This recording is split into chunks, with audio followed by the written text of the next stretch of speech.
Like most people, you probably haven't been watching a lot of CNN lately, but you may have heard they staged a televised town hall meeting on gun control last night. It seemed like one of those cultural moments worth being aware of, and so for educational purposes, we want to show you a short clip of what happened. Here it is.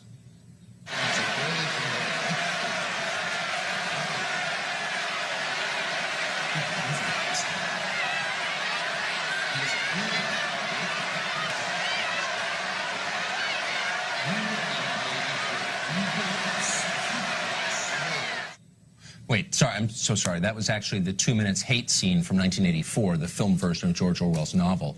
We got the footage confused. It was easy to do. Here's the CNN version of that. I think what you're asking about is the assault weapons ban. Yes, sir. So let me be honest with you about that one.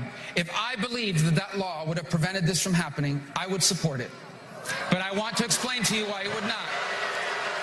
Can you tell me right now that you will not accept a single donation from the NRA in the future?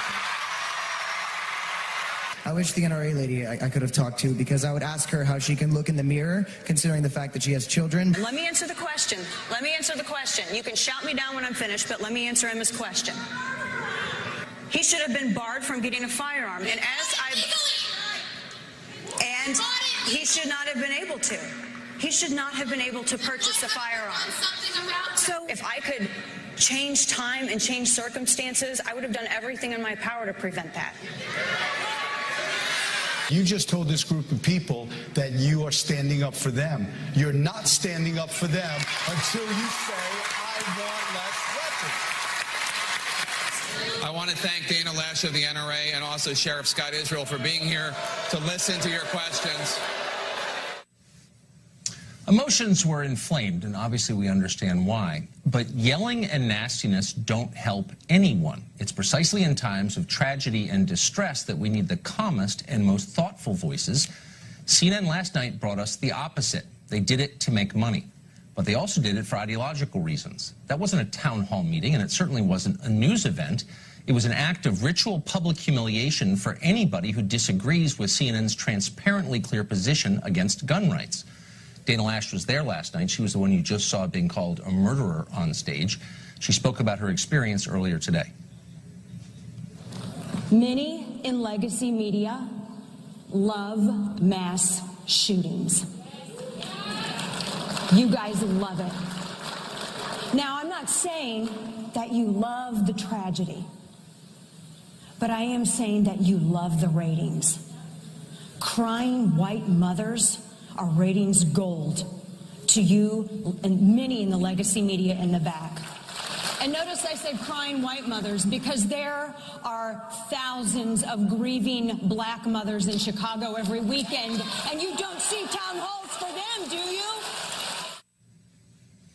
Well, she's certainly right about the deep corruption of the news media. How corrupt? Well, Colton Hobb, a JROTC cadet who helped lead students to safety during the shootings in Florida last week, went to the CNN event last night, or wanted to. He says CNN producers rewrote the question he wanted to ask. CNN denies scripting anything. In other words, they're claiming that Colton Hobb is a liar. Colton Hobb joins us tonight. Colton, thanks for coming on. Absolutely. Thank you guys so much for having me. And before we get into anything, I just want to make sure that everybody hasn't forgotten why we are actually here tonight. I mean, we lost 17 lives last week, and yes, I actually physically put 2 to rest, and to me that was the hardest thing in the world to endure. I mean, nobody should have to go through this, so as long as we're taking the right steps to move forward from this and make sure that this doesn't happen again, I'm all for that.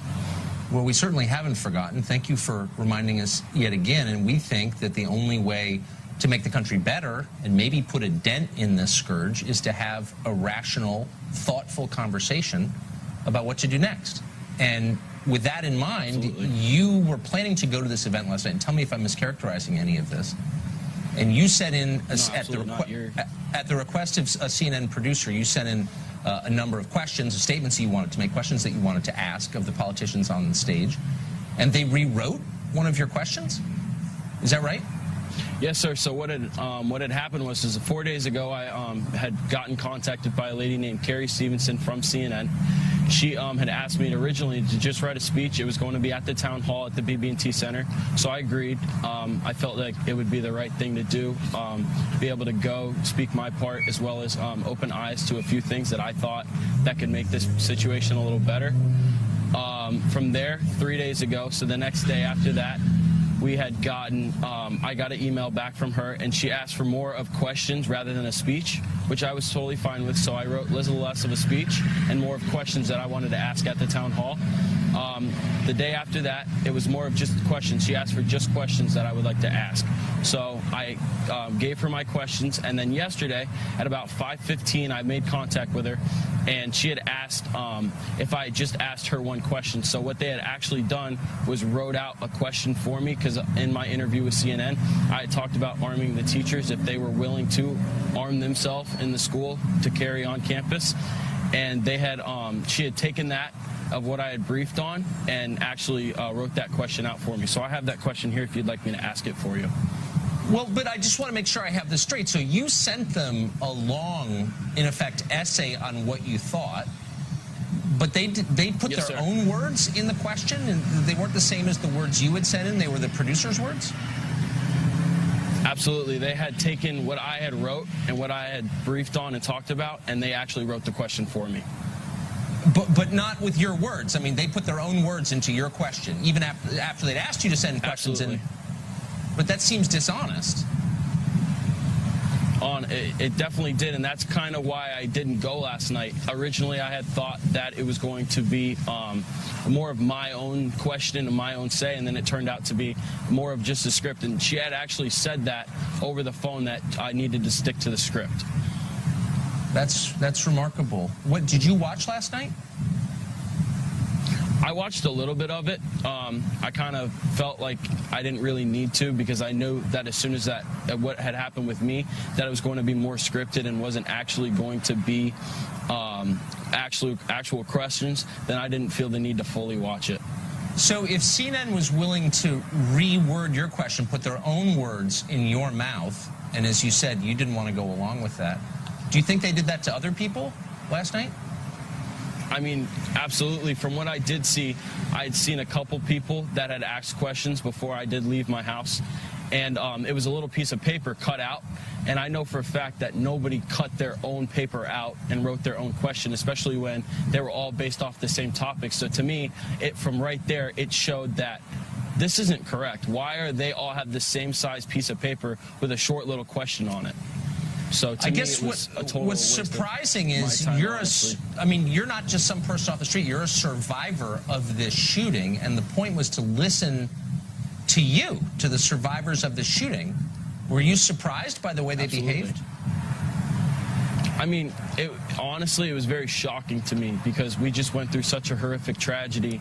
For them to take that and now make such a big news cast over what they want to hear, it was very upsetting to me. It's shocking to us too, trust me, in the actual journalism business. Colton, thank you. Thank you for telling us that. It's really interesting. Absolutely. I appreciate it. Absolutely. Godspeed. Tensions were high last night at a town hall in Florida. Marco Rubio bore the brunt of anger from students and parents fed up with inaction on gun control. Senator Rubio, can you tell me right now that you will not accept a single donation from the NRA in the future?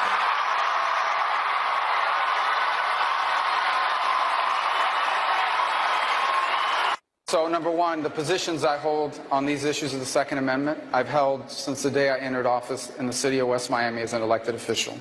Number two, no, the answer to the question is that people buy into my agenda. And I do support the Second Amendment. And I also support the right of you and everyone here to be able to go to school and be safe. And then they directed their rage at NRA spokeswoman Dana Lash. Do you believe that it should be harder to obtain the semi-automatic and weapons and the modifications for these weapons to make them fully automatic like bump stocks? Do you know that it is not federally required for states to actually report people who are prohibited possessors, crazy people, people who are murderers? No? We've been actually talking about that for a long time. Let me answer the question. Let me answer the question. You can shout me down when I'm finished, but let me answer Emma's question.